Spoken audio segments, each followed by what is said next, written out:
ವೀಕ್ಷಕರಿಗೆಲ್ಲ ನಮಸ್ಕಾರ. ಈ ವರ್ಷದ ಮಕರ ಸಂಕ್ರಾಂತಿಯ ಫಲ ಹೇಗಿದೆ, ಯಾರ್ಯಾರ ಮೇಲೆ ಅದು ಏನೇನು ಪರಿಣಾಮಗಳನ್ನು ಬೀರುತ್ತೆ ಅನ್ನೋದನ್ನು ನಾನು ಈ ಸಂಚಿಕೆಯಲ್ಲಿ ನಿಮಗೆ ವಿವರಿಸೋದಕ್ಕೆ ಪ್ರಯತ್ನ ಪಡ್ತೇನೆ. ಬಹಳ ಮುಖ್ಯವಾಗಿ ಈ ವರ್ಷದ ಬಹಳ ದೊಡ್ಡ ವಿಶೇಷ ಏನು ಅಂತಂದರೆ ಪಂಚಗ್ರಹ ಕೂಟ ಆಗ್ತಾಯಿದೆ. ಜನವರಿ 18ರಿಂದ 21ರವರೆಗೆ ಮಕರ ರಾಶಿಯಲ್ಲಿ ಸೂರ್ಯ ಮಾತ್ರ ಅಲ್ಲ, ಮಂಗಳ, ಬುಧ, ಚಂದ್ರ, ಶುಕ್ರ 5 ಗ್ರಹಗಳು ಬಂದು ಸೇರಿಕೊಳ್ತಾ ಇದೆ. ಬುಧ ಈಗಾಗಲೇ ಜನವರಿ 11ಕ್ಕೆ ಮಕರ ರಾಶಿಯನ್ನು ಪ್ರವೇಶ ಮಾಡಿದ್ದಾನೆ. 15ಕ್ಕೆ ಸೂರ್ಯ ಪ್ರವೇಶ ಮಾಡ್ತಾನೆ, ಆಮೇಲೆ ಮಂಗಳ ಬರ್ತಾನೆ, ಚಂದ್ರ ಬರ್ತಾನೆ, ಶುಕ್ರ ಬರ್ತಾನೆ. ಇದಕ್ಕೆ ಪಂಚಗ್ರಹ ಕೂಟ ಅಂತ ಕರೀತಾರೆ. ಈ ಪಂಚಗ್ರಹ ಕೂಟ ಮುಖ್ಯವಾಗಿ 4 ರಾಶಿಯ ಮೇಲೆ ಪರಿಣಾಮ ಬೀರುತ್ತೆ. ಕೆಲವು ಒಳ್ಳೆಯ ಪರಿಣಾಮಗಳಿದೆ, ಕೆಲವು ಕೆಟ್ಟ ಪರಿಣಾಮಗಳು ಕೂಡ ಇದೆ. ಬಹಳ ಮುಖ್ಯವಾಗಿ ಅದರಲ್ಲಿ ದುಷ್ಟಗ್ರಹಗಳು ಯಾರೂ ಇಲ್ಲ. ಈ ಪಂಚಗ್ರಹ ಕೂಟದಲ್ಲಿ ರಾಹು ಅಥವಾ ಕೇತು ಯಾವುದಾದ್ರೂ ಇದ್ದಿದ್ದರೆ ಅಥವಾ ಕುಜ ಇದ್ದಿದ್ದರೆ ಅದರ ಪರಿಣಾಮ ಬೇರೆ ಬೇರೆ ಆಗಿರೋದು. ಆದರೆ ಎಲ್ಲ ಶುಭ ಗ್ರಹಗಳೇ ಬಂದು ಅಲ್ಲಿ ಸೇರಿಕೊಂಡಿರೋದ್ರಿಂದ ಯಾರ ಜಾತಕದಲ್ಲಿ ಮಂಗಳ ಫಲಕಾರಿ ಸ್ಥಾನದಲ್ಲಿ ಇದ್ದಾನೋ ಅವರಿಗೆ ವಿವಾಹ ಸಂಬಂಧಗಳು ಕೂಡಿ ಬರುವ ಎಲ್ಲ ಸಾಧ್ಯತೆಗಳಿದೆ. ಬಹಳ ಮುಖ್ಯವಾಗಿ ಕುಂಭ, ಮೀನ, ಮೇಷ, ಋಷಭ ಈ 4 ರಾಶಿಗಳಿಗೆ ಬಹಳ ಶುಭ ಫಲ ಇದೆ. ಇನ್ನು 3 ರಾಶಿಗಳಿಗೆ ಅಷ್ಟಾಗಿ ಶುಭ ಫಲಗಳು ಇಲ್ಲದ ರಾಶಿಗಳಿದೆ. ಕನ್ಯಾ, ತುಲಾ, ವೃಶ್ಚಿಕ ಈ ರಾಶಿಗಳಿಗೆ ಅಷ್ಟಾಗಿ ಶುಭ ಫಲಗಳಿಲ್ಲ ಈ ಪಂಚಗ್ರಹ ಕೂಟದಿಂದಾಗಿ. ಈ ಪಂಚಗ್ರಹ ಕೂಟದಲ್ಲಿ ಬಹಳ ಮುಖ್ಯವಾದ ಸಂಗತಿ ಏನು ಗಮನಿಸಬೇಕು ಅಂತಂದರೆ 2 ಇರುತ್ತೆ. ನಾವು ಸಾಮಾನ್ಯವಾಗಿ ನೀವು ಯಾವ್ದಾದ್ರು ಜಾತಕ ತೆಗೆದು ನೋಡಿದ್ರೆ ಅದರಲ್ಲಿ 3 ಭಾಗ ಇರುತ್ತೆ. ಒಂದು ರಾಶಿ ಕುಂಡಲಿ ಇರುತ್ತೆ, ಇನ್ನೊಂದು ನವಾಂಶ ಕುಂಡಲಿ ಇರುತ್ತೆ, ಇನ್ನೊಂದು ತಾತ್ಕಾಲಿಕ ಗ್ರಹ ಸಂಪದಿ ಅಂತ ಇರುತ್ತೆ. ಈ ರಾಶಿ ಕುಂಡಲಿ ಅಂತ ಹೇಳುವುದು ನಿಮಗೆ ಪರ್ಮನೆಂಟಾಗಿ ನೀವು ಹುಟ್ಟಿದ ಸಂದರ್ಭದಲ್ಲಿ ಯಾವ್ಯಾವ ಗ್ರಹಗಳು ಏನೇನು ಪರಿಣಾಮ ಅನ್ನೋದನ್ನು ಲಾಂಗ್ ರನ್ ಹೇಳ್ತಕ್ಕಂಥದ್ದು. ಈ ಅಂಶ ಕುಂಡಲಿ ಅಂತ ಹೇಳ್ತಕ್ಕಂಥದ್ದು ನಿಮ್ಮ ಗ್ರಹಗಳ ಚಲನೆಯನ್ನು ಲೆಕ್ಕ ಇಟ್ಕೊಂಡು ಈ ಸಂದರ್ಭದಲ್ಲಿ ಏನಾಗುತ್ತೆ ಅಂತ ಹೇಳೋದು. ಹಾಗಾಗಿ ಫಲ ಹೇಳಬೇಕಾದ್ರೆ ನೀವು 2 ಕುಂಡಲಿಗಳನ್ನು ನೋಡಬೇಕು. ಅದು ಕೆಲವು ಸಾಮಾನ್ಯಕ್ಕೆ 1 ಕುಂಡಲಿ ನೋಡಿ ಫಲ ಹೇಳ್ತಾರೆ. ನಿಮ್ಮ ಏನೇ ಭವಿಷ್ಯ ಹೇಳೋದಾದರೂ ಬಹಳ ಮುಖ್ಯವಾಗಿ ನಿಮ್ಮ ಜಾತಕದಲ್ಲಿ ಈ ಗ್ರಹಗಳು ಯಾವ್ಯಾವ ಹಂತದಲ್ಲಿದೆ ಅನ್ನೋದನ್ನು ಗಮನಿಸಬೇಕು. ಸಾಮಾನ್ಯವಾಗಿ ಈ ಥರದ ಮಕರ ಸಂಕ್ರಾಂತಿಯ ಸ್ವರೂಪ ಏನಿದೆ ಅಂತಂದರೆ, ಇದು ಮಕರ ಸಂಕ್ರಾಂತಿ ಬುಧವಾರ, ನಾನು ಆವಾಗಲೇ ಹೇಳಿದ ಹಾಗೆ 1 ಗಂಟೆ ಮಧ್ಯರಾತ್ರಿ ಸಂದರ್ಭದಲ್ಲಿ 1:22 ಮಕರ ಸೂರ್ಯ ರಾಶಿಯನ್ನು ಪ್ರವೇಶ ಮಾಡ್ತಾನೆ. ಆ ಸಂದರ್ಭದಲ್ಲಿ ಅನುರಾಧ ನಕ್ಷತ್ರ, ಗಂಡಯೋಗ, ಬಾಲವಕರ್ಣ ಯಾವ ಸಂದರ್ಭದಲ್ಲಿ ಮಕರ ಪ್ರವೇಶ ಮಾಡ್ತಾನೋ ಆಯಾ ಯೋಗ ಕರ್ಣಗಳಿಗೆ ಒಳ್ಳೆಯದಾಗತ್ತೆ ಅಂತ ಹೇಳಿ ಇದೆ. ಸಿಂಹ ಲಗ್ನದಲ್ಲಿ ಅವನು ಪ್ರವೇಶ ಮಾಡ್ತಾನೆ. ಇವನು ಮಂದಾಕಿನಿ ಅಂತ ಹೇಳಿ ಈ ಸಂಕ್ರಾಂತಿ ಪುರುಷನ ಹೆಸರು. ಇದು ಇವನ ಸ್ವರೂಪ ಏನು ಅಂತಂದರೆ, ಯಾವುದೇ ದೇಶದ ಪ್ರಮುಖರಿಗೆ ತೊಂದರೆ ಉಂಟಾಗುವುದು ಈ ಸಲದ ಇದು. ಗಾಳಿ ಹೆಚ್ಚಾಗಿ ಬೀಳುತ್ತೆ, ಮಳೆಯ ಪ್ರಮಾಣ ಕಮ್ಮಿ ಆಗುತ್ತೆ. ಆಮೇಲೆ ಕಾಲಫಲದಲ್ಲಿ ನಿಮಗೆ ಯುದ್ಧಗಳು ಸಂಭವಿಸುವ ಸಂದರ್ಭ ನಿಮಗೆ ಜಾಸ್ತಿ ಕಾಣಿಸ್ತಾ ಇದೆ. ತಿಥಿ ಫಲದಲ್ಲಿ ಮಂದಾಲೋಚನೆ ಅಂತಂದರೆ ನಿಮ್ಮ ಅಂದರೆ ಇದು ಮಳೆ ಬಂದರೂ ಕೂಡ ಮೋಡ ಕವಿದು ಮಳೆ ತಡೆಯುತ್ತಲ್ಲ, ಆ ಥರ ನಿಮಗೆ ಯಾವ್ದಾದ್ರು ಫಲ ಕೊಡುವ ಸಂದರ್ಭ ಇದ್ದರೂ ಕೂಡ ಇದು ಅಡ್ಡಿಯಾಗುತ್ತೆ. ಭಾರತ ದೇಶದ ಮಟ್ಟಿಗೆ ನಾವು ನೋಡೋದಾದರೆ ರಾಜಕೀಯವಾಗಿ ಬಹಳ ಪ್ರಕ್ಷುಬ್ಧ ಸ್ಥಿತಿ ಕಾಣಿಸ್ತಾ ಇದೆ ಈ ಜಾತಕದ ಪ್ರಕಾರ. ರಾಜಕೀಯ ವಿರೋಧವಲ್ಲದೆ ವೈಯಕ್ತಿಕ ದ್ವೇಷಗಳು, ವೈಯಕ್ತಿಕ ಹೊಡೆದಾಟಗಳು ಇವೆಲ್ಲ ಈ ಜಾತಕದ ರೀತಿಯಲ್ಲಿ ಕಾಣಿಸ್ತಾ ಇದೆ. ಮತ್ತು ದೇಶದಲ್ಲಿ ಬಹಳ ಮುಖ್ಯವಾಗಿ ಚಿನ್ನದ ಬೆಲೆ ಗಗನಕ್ಕೆ ಹೋಗುವ ಎಲ್ಲ ಸಾಧ್ಯತೆಯೂ ಕಾಣಿಸ್ತಾ ಇದೆ. ಆಮೇಲೆ ಜನಸಾಮಾನ್ಯರ ಜೀವನ ಬಹಳ ಕಷ್ಟಕರವಾಗ್ತಕ್ಕಂತಹದ್ದು ನಮಗೆ ಕಾಣಿಸ್ತಾ ಇದೆ. ಆಮೇಲೆ ಚಿನ್ನ ಮತ್ತು ಶ್ರೀಗಂಧ ಇದರ ಬೆಲೆ ಸಾಮಾನ್ಯ ಜಾಸ್ತಿ ಆಗ್ತಾನೆ ಇದೆ. ಈ ಸಲದ ಮಕರ ಸಂಕ್ರಮಣದ ಫಲವನ್ನು ನೋಡಿದ್ರೆ ಅದು ಹೆಚ್ಚಾಗಿ ಕಾಣಿಸ್ತಾ ಇದೆ. ಇದು ಒಟ್ಟಾಗಿ ದೇಶದ ಭವಿಷ್ಯ ನಾನು ನೋಡ್ತಾ ಇರೋದು. ಇನ್ನು ಪ್ರತ್ಯೇಕವಾಗಿ ಅಂತಾರಾಷ್ಟ್ರೀಯ ಮಟ್ಟದಲ್ಲಿ ಏನಾಗ್ಬೋದು ಅಂತಂದರೆ, ಅಂತಾರಾಷ್ಟ್ರೀಯ ಮಟ್ಟದಲ್ಲಿ ಒಬ್ಬ ಸರ್ವಾಧಿಕಾರಿ ಉದಯ ಆಗೋದ್ರ ಮೂಲಕ ಎಲ್ಲ ದೇಶಗಳಲ್ಲೂ ಭಯ ಉಂಟಾಗತ್ತೆ ಅಂತ ಹೇಳುವುದು ಈ ಮಕರ ಸಂಕ್ರಾಂತಿಯ ಫಲ ಕಾಣ್ತಾ ಇದ್ದೀನಿ. ನೀವು ಟ್ರಂಪ್ಗೆ ಇದನ್ನು ಹೋಲಿಸಿ ಮುಂದೆ ಏನೇನು ಆಗಬಹುದು ಈ ವರ್ಷದಲ್ಲಿ ಅನ್ನೋದನ್ನು ನೀವು ಗಮನಿಸಬಹುದು. ಸಮುದ್ರದಲ್ಲಿ ಯುದ್ಧಗಳು ಸಂಭವಿಸುವ ಸಾಧ್ಯತೆ ಕೂಡ ಈ ಮಕರ ಸಂಕ್ರಮಣದ ಮೂಲಕ ನಮಗೆ ಕಾಣಿಸ್ತಾ ಇದೆ. ಇನ್ನು ಪ್ರತ್ಯೇಕ ರಾಶಿಗಳ ಫಲ ನಾವು ನೋಡ್ಕೊಂಡು ಬಂದರೆ ಮೇಷರಾಶಿಯವರಿಗೆ ಬಹಳ ಉತ್ತಮವಾದ ಪ್ರಗತಿ ಕಾಣಿಸ್ತಾ ಇದೆ. ಜನಗಳ ಸಹಕಾರ ಸಿಗುತ್ತೆ, ಬಹಳ ಮುಖ್ಯವಾಗಿ ಕಲಾವಿದರ ಉತ್ಕರ್ಷ ಸಿಕ್ಕತ್ತೆ. ಆದರೆ ಇಲ್ಲಿ ಮಂಗಳನ ಸಮಸ್ಯೆ ಇರೋದರಿಂದ ದಾಂಪತ್ಯದಲ್ಲಿ ಮಾರ್ಚ್ ಮಧ್ಯದ ನಂತರ ಸ್ವಲ್ಪ ಸಮಸ್ಯೆಗಳು ಉಂಟಾಗ್ಬೋದು. ಮಾರ್ಚಲ್ಲಿ ಒಂದು ಚಂದ್ರಗ್ರಹಣ ಸಂಭವಿಸುತ್ತೆ. ಚಂದ್ರಗ್ರಹಣ ಸಂದರ್ಭದಲ್ಲಿ ಬಹಳ ಎಚ್ಚರಿಕೆಯಿಂದ ಇರಬೇಕಾಗತ್ತೆ. ಈ ರಾಶಿಯಲ್ಲಿ ರಾಜಕೀಯವಾಗಿ ಯಾರು ತೊಡಕೊಂಡವರು ಇದ್ದರೆ, ರಾಜಕೀಯ ಮಹತ್ವಾಕಾಂಕ್ಷಿಗಳಿದ್ದರೆ ಅವ್ರಿಗಿದು ಸಕಾಲ ಅಲ್ಲ. ಅದಕ್ಕೆ ಅವರು ಬೇರೆ ಪರಿಹಾರ ಶಾಂತಿಗಳನ್ನು ಮಾಡ್ಕೋಬೇಕು, ರಾಜಕೀಯವಾಗಿ ಮುಂದೆ ಬರಲೇಬೇಕು ಅಂತಂದರೆ. ವೃಷಭದವರಿಗೆ ಏನು ಅಂತಂದರೆ ಸಾಧನೆ ಮಾಡಿರ್ತಾರೆ, ಆದರೆ ತುಂಬ ಅಟ್ಟಹಾಸ ಬೇಡ. ನಾನು ತುಂಬ ಸಾಧನೆ ಮಾಡಿದ್ದೀನಿ ಅಂತ ಅಂದ್ಕೊಳ್ಳೋದು ಬೇಡ. ಏಕೆಂದರೆ ಅವ್ರಿಗೆ ಗ್ರಹಗಳು ಬಹಳ ಪ್ರತಿಕೂಲವಾಗಿದೆ. ಅವ್ರು ಏನು ಸಾಧನೆ ಮಾಡಿರ್ತಾರೋ ಅದರ ಫಲಗಳು ಸಿಕ್ಕೋದಿಲ್ಲ.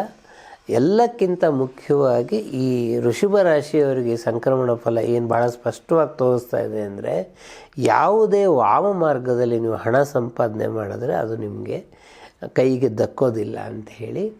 ಮುಂದಿನ 2-3 ತಿಂಗಳು ಹುಣ್ಣಿಮೆಯ ಸಮೀಪದಲ್ಲಿ ನೀವು ವಾಹನ ಚಾಲನೆಯನ್ನು ಮಾಡಬೇಕಾದ್ರೆ ಬಹಳ ಎಚ್ಚರಿಕೆಯಿಂದ ಇರಬೇಕು. ಇನ್ನೊಂದು ಮಾಸ ಸೇರಿಸೋದನ್ನು ನೀವು ಚಾಲನೆ ಮಾಡದೇ ಇದ್ದರೂ ಬಹಳ ಒಳ್ಳೆಯದೇ. ಮಿಥುನ ರಾಶಿಯವರಿಗೆ ಹುಣ್ಣಿಮೆವರೆಗೂ ಅವರಿಗೆ ಗುರುಬಲ ಚೆನ್ನಾಗಿದೆ. ಆಮೇಲೆ ಗುರು ಅಷ್ಟಾಗಿ ಅವರ ಸಹಕಾರಕ್ಕೆ ಬರೋದಿಲ್ಲ. ಸಹಕಾರಕ್ಕೆ ಬರದೇ ಇರೋದರಿಂದ ಏನು ಅಂತಂದರೆ, ನೀವು ಹೊಸ ಯೋಜನೆಗಳಿಗೆ ಕೈ ಹಾಕೋದು ಅಷ್ಟು ಸರಿಯಲ್ಲ. ಆಮೇಲೆ ಮನೆ ಬದಲಾವಣೆ ಮಾಡೋದು ಅಥವಾ ಮನೆ ನವೀಕರಣ ಮಾಡೋದು, ಕಿಟಿಕಿ ಬಾಗಿಲು ಕೂಡಿಸೋದು, ಈ ಥರದನ್ನ ಸ್ವಲ್ಪ ತಾತ್ಕಾಲಿಕವಾಗಿ ನಿಲ್ಲಿಸ್ಕೊಳ್ಳೋದು ಒಳ್ಳೆಯದು. ನೀವು ಯುಗಾದಿಯ ನಂತರ ಒಳ್ಳೆಯ ಫಲ ಸಿಗುತ್ತೆ. ಮಿಥುನ ರಾಶಿಯವರು ಬಹಳ ದೊಡ್ಡ ದೊಡ್ಡ ಯೋಜನೆ ಕೈ ಹಾಕದೇ ಇರೋದು ಒಳ್ಳೆಯದು. ಕರ್ಕಾಟಕ ರಾಶಿಯವರಿಗೆ ಹಣಕಾಸು ಮುಗ್ಗಟ್ಟು ಈ ಹುಣ್ಣಿಮೆಯ ನಂತರ ಶುರುವಾಗುತ್ತೆ. ಅಂದ್ಕೊಂಡಷ್ಟು ಹಣ ಸಿಕ್ಕೋದಿಲ್ಲ. ಇದು ಕನಿಷ್ಠ ಇನ್ನೊಂದು 2 ತಿಂಗಳು ಈ ಪರಿಣಾಮಗಳು ಇದ್ದೇ ಇರುತ್ತೆ.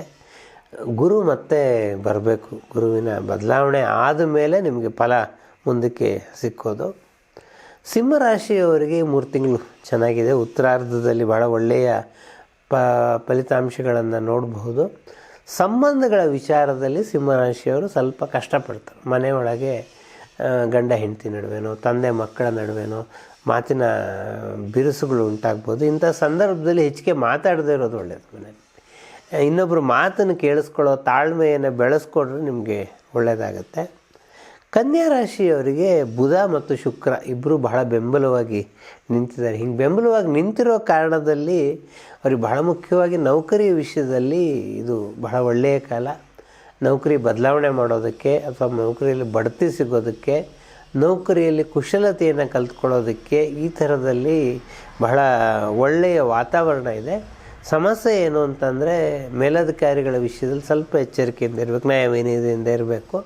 ನೌಕರಿ ವಿಷಯದಲ್ಲಿ ಮೇಲಧಿಕಾರಿಗಳಿಂದ ತೊಂದರೆ ಉಂಟಾಗುವ ಸಂಭವ ಬಹಳ ಸ್ಪಷ್ಟವಾಗಿ ಕಾಣ್ತಾ ಇದೆ. ತುಲಾ ರಾಶಿಯವರಿಗೆ ಭಾವನಾತ್ಮಕವಾದ ತಿಂಗಳು ಈ ಮುಂದಿನ 3 ತಿಂಗಳು. ಮನೆಯಲ್ಲಿ ಬಹಳ ಒಳ್ಳೆಯ ಸುದ್ದಿಯನ್ನು ಕೇಳ್ತಾರೆ. ವಿವಾಹ ಸಂಭ್ರಮದ ಕಾರ್ಯಕ್ರಮಗಳು ನಡೀಬೋದು. ಭಾಳ ಮುಖ್ಯವಾಗಿ ಈ ಸಿನಿಮಾ, TV, ಸೀರಿಯಲಲ್ಲೆಲ್ಲ ಅಭಿನಯಿಸೋರಿದ್ದರೆ ಅವ್ರಿಗೆ ಭಾಳ ಒಳ್ಳೆಯ ಕಾಲ ಇದು. ಆದರೆ ಭಾವನೆಗಳ ಮೇಲೆ ಎಷ್ಟು ಹಿಡಿತ ಇಟ್ಕೊಳ್ಳೋಕ್ಕೆ ಸಾಧ್ಯನೋ ಅಷ್ಟು ಹಿಡಿತ ಇಟ್ಕೊಂಡ್ರೆ ಒಳ್ಳೆಯದು. ಯಾಕೆ ಅಂತಂದರೆ, ನಿಮ್ಮ ಕೈಗೆ ಸಿಕ್ಕಿದ್ದು ಬಾಯಿಗೆ ಸಿಕ್ಕದೆ ಹೋಗುವ ಸಾಧ್ಯತೆಗಳು ಎದ್ದು ಕಾಣ್ತಾ ಇದೆ. ಬಹಳ ಭಾವನಾತ್ಮಕವಾಗಿ ನೀವು ಪ್ರತಿಕ್ರಿಯೆ ಕೊಟ್ಟರೆ, ಅತಿಯಾದ ಸಂತೋಷಪಟ್ಟರೆ, ಅತಿಯಾದ ದುಃಖಪಟ್ಟರೆ, ನಿಮ್ಗೆ ಏನು ಬೇಕೋ ಅದು ಸಿಕ್ಕದೆ ಹೋಗ್ಬೋದು. ವೃಶ್ಚಿಕ ರಾಶಿಯವರು ಬಹಳ ಮುಖ್ಯವಾಗಿ ವಾಮ ಮಾರ್ಗದಿಂದ ಹಣ ಸಂಪಾದನೆ ಮಾಡ್ತಾ ಇದ್ದರೆ, ಅಥವಾ ನಿಮ್ಮದಲ್ಲದ ಹಣ ನಿಮ್ಮ ಬಳಿ ಇದ್ದಿದ್ದರೆ, ಅಥವಾ ನೀವು ಹಣವನ್ನು ಜೂಜಿಗೋ ಅಥವಾ ಇನ್ಯಾವುದಾದ್ರೂ ಕ್ರೈಮ್ಗಳಲ್ಲಿ ತೊಡಗಿಸ್ತಾ ಇದ್ದಿದ್ದರೆ, ಅದನ್ನು ಮಾಡುವುದಕ್ಕೆ ಯಾವ ದೃಷ್ಟಿಯಿಂದಲೂ ಸರಿಯಾದ್ದಲ್ಲ. ನಿಮಗೆ ಆರ್ಥಿಕವಾಗಿ ಎಲ್ಲ ಗ್ರಹಗಳು ಭಾಳ ಕ್ರೂರವಾಗಿದೆ. ಅದಕ್ಕೆ ಪರಿಹಾರ ಏನು ಅಂತಂದರೆ, ನೀವು ದೊಡ್ಡ ಪ್ರಮಾಣದ ಇನ್ವೆಸ್ಟ್ಮೆಂಟ್ಗಳನ್ನೆಲ್ಲ ಮುಂದಕ್ಕೆ ಹಾಕೋದು ಒಳ್ಳೆಯದು. ನಿಮಗೆ ಬರಲೇಬೇಕಾದ ಕೆಲವು ಹಣಗಳು ಕೈಗೆ ಸಿಗದೆ ಹೋಗ್ಬಿಡ್ಬೋದು. ಈ ಹಣಗಳನ್ನು ನೀವು ಮತ್ತೆ ಲಭಿಸುವ ಹಾಗೆ ಮಾಡಬೇಕಾದ್ರೆ ನೀವು ಒಂದಿಷ್ಟು ದಿನ ತಾಳ್ಮೆಯಿಂದ ಕಾಯಬೇಕು. ಅದಕ್ಕೆ ಕೆಲವು ಪ್ರಾಯಶ್ಚಿತ್ತ ಹೋಮಗಳನ್ನು ಕೂಡ ಮಾಡ್ಕೋಬೋದು. ಮಿತ್ರ ಬಳಗ ನಿಮ್ಮ ನೆರವಿಗೆ ಬರುತ್ತೆ. ಅದೊಂದು ನಿಮಗೆ ಬಹಳ ದೊಡ್ಡ ಸಮಾಧಾನ. ಮುಳುಗ್ತಾ ಇರೋರಿಗೊಂದು ಹುಲ್ಲು ಕಡ್ಡಿ ಆಸರೆ ಅಂತ ಹೇಳ್ತಾರಲ್ಲ, ಹಾಗಾಗಿ ನಿಮ್ಗೆ ಎಲ್ಲ ಥರದ ಕಷ್ಟಗಳಿದ್ರೂ ನಿಮ್ಮ ಸ್ನೇಹಿತರು ನಿಮಗೆ ಸಹಕಾರವನ್ನು ಪಡ್ತಾರೆ.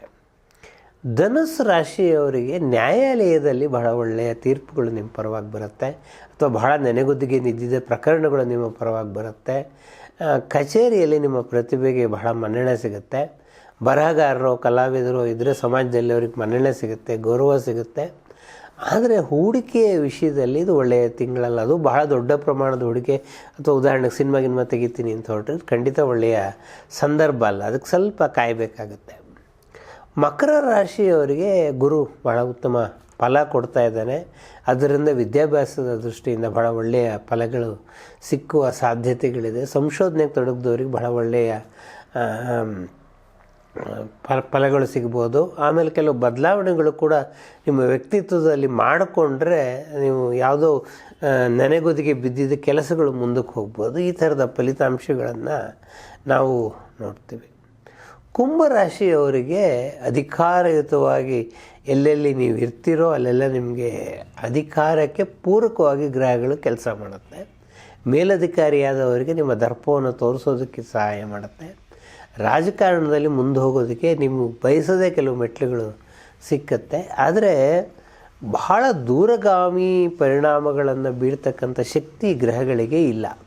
ಗ್ರಹಗಳಲ್ಲಿ ಎರಡು ಥರದ್ದಿರುತ್ತೆ. ನಿಮಗೆ ಅಲ್ಪಕಾಲಿಕವಾಗಿ ನಿಮಗೆ ಫಲ ಕೊಡುವ ಗ್ರಹಗಳು ಕೆಲವಿದೆ, ದೀರ್ಘಕಾಲಿಕವಾಗಿ ಫಲ ಕೊಡುವ ಗ್ರಹಗಳಿಗೆ ಕೆಲವಿದೆ.